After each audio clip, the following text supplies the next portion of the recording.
Hello people of YouTube, my name is Pancake and welcome to my comic art channel. In this video I'm going to call it Pancake Desperately Tries to Not Give You Too Much of an Exhaustive List to Help Your Art Immediately.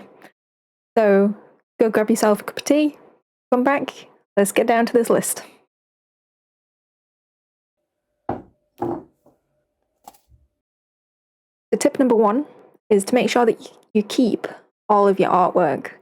I don't know if you doodle in a sketchbook, if you doodle on loose bits of paper, if you doodle in your notepad for school or college or university, if you doodle on coffee cups or walls or whatever it is. Just try and keep some sort of collection together, be it photographs or sketchbooks, try and keep it all together, okay? Which leads me into my next tip. So tip number 2 relates to tip number 1. Now, hopefully you've started collecting all of your artwork and not throwing it away. So whenever you draw something, and I want you to write the date on it somewhere, this is really, really important. And it may seem like a really insignificant detail, but if you can date things, then you can see how far you've progressed. So you can look back weeks, days, months, years, and see how far you've come in that time. So that brings us to tip number 3. So this is quite a juicy one, and we're going to start to see some progress, and we're going to start getting some of those happy chemicals in our brains, because we're going to start redrawing old artworks. Because hopefully you've kept them, you've dated them, and now we can use them as a reference.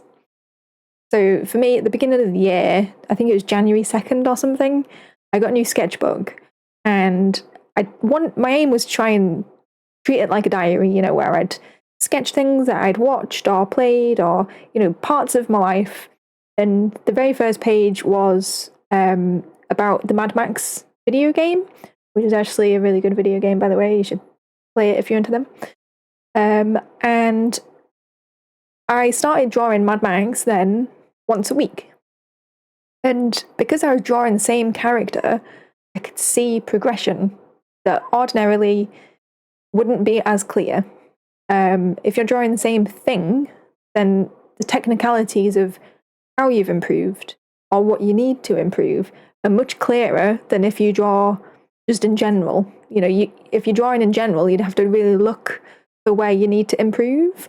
So that's my next tip, is basically just to redraw things periodically and see how you go. So tip number 4, draw what you want to draw. So if you're not getting paid to draw something, then don't make it feel like a chore. If you've watched my previous video where I talk about, dopamine and happy chemicals in your brain and how that's conducive to learning, then don't make it a chore if you don't need to.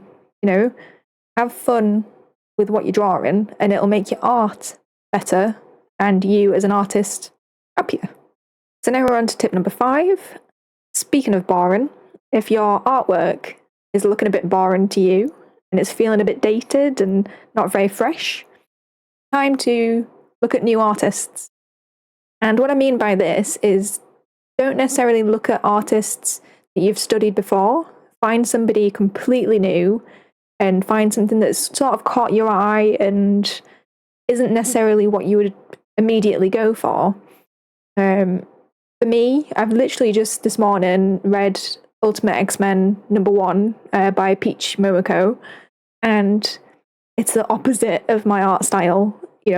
I don't draw anime or manga style, but the way that she draws expressions and the way that she draws trees and foliage is just amazing to my brain. It's got that little dopamine party hard going on. And I'm so excited to go and see if I can bring little bits of that into my own work. So go away and have a look at some new artists is tip number 5.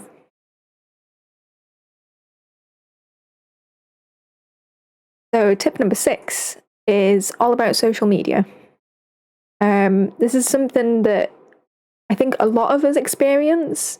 And if you don't, this may seem like a whole foreign concept to you.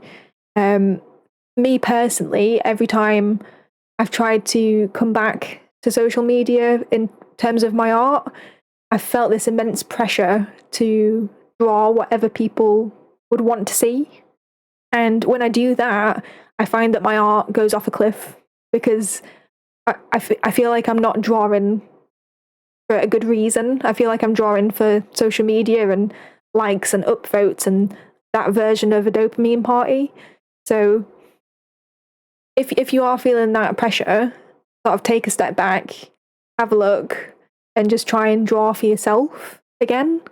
Because that's, if at the end of the day, that is what we want to do, is improve as artists. And that doesn't necessarily mean that we have to be the most liked on social media or that we have to be popular on that.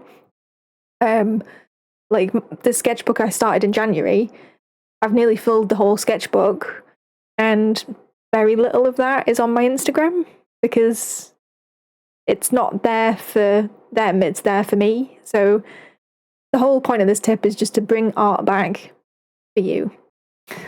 So we're on to tip number 7 now. We've kept our artwork, we've dated our artwork, we're feeling zen, we're not feeling pressure. However, we're artists. We will make mistakes when we draw. And what you need to not do is to not immediately erase that mistake. What I suggest you do instead is draw what you then think is the correct version without erasing the old version. And the reason I say this is because I did this for years and years, where I would basically draw something, it would look a little bit wrong, I'd erase it out, and then I'd basically draw the same thing again. And that is not conducive to being efficient or getting better. So what I started then doing was drawing, making mistakes, and then not immediately erasing the mistake and drawing it. If you draw the right one, or what you think is the right one, then you can compare it with the old one, if that makes sense. So just try and have a thoughtful moment when you do make a mistake. Why is it wrong? And compare it to a new line and see if it's right. So now we're on to tip number 8. We've kept our artwork, dated our artwork, we're feeling inspired, we're getting periodically better. But what if you're making that mistake, you're not rubbing it out, and it's still looking a little bit weird or not looking quite right? Flip the artwork. So if you're on an iPad, just flip horizontal, or if you're drawing traditionally, turn it upside down, get a mirror, take a photo, flip it, whatever it is, do that. Because what that does is it refreshes your brain, just wipes it clear of what you thought it looked like, and then you can immediately pick up your mistakes. So flip your damn artwork. So tip number 9. Speaking of flipping out, which is British slang for having a barney, which is British slang for not having a good time. If you're not having a good time drawing, or if your drawing is going off a cliff because you've been doing it for hours and hours and hours, take a break. I promise you, when you take a break and you come back to it, it'll be easier and it'll be better. I'm very guilty of just sitting here and drawing and drawing and drawing until my hand on my thumb starts to cramp. So take it from somebody that is over the age of 30 that you need to take breaks. We've made it. We're at tip number 10. We're at the end. We're feeling zen. We're getting better and better as the tips are going on, and our art is looking fabulous. This final tip is particularly for those of you on digital. It'd be very hard to do this on traditional, I think. However, it could be possible. When you're working on your iPad or Photoshop or Clip Studio, whatever it is, try not to zoom in to the infinite amount when you're drawing, because you'll zoom all the way in, you'll do lots of beautiful, beautiful detail, and then you'll zoom out and you'll have lost perspective of what the rest of the drawing looks like, and it will look like a lemon, and then you'll feel like a lemon. Okay, so try not to zoom in too much. Try and keep in mind the whole composition, the whole piece of artwork that you're working on, and yeah, just don't look like a lemon. So that's a wrap for video number 2. If you've made it this far, holy cow, you're amazing. And thank you for watching this far. If you have any other tips, is there anything that you do that I should know about? Please let me know in the comments below. If you have any feedback as to this video, please let me know. If you liked it, click the little like button. And obviously, if you want to see more of this mug again, or this mug again, consider subscribing. Cool. Well, I will see you guys for the next video.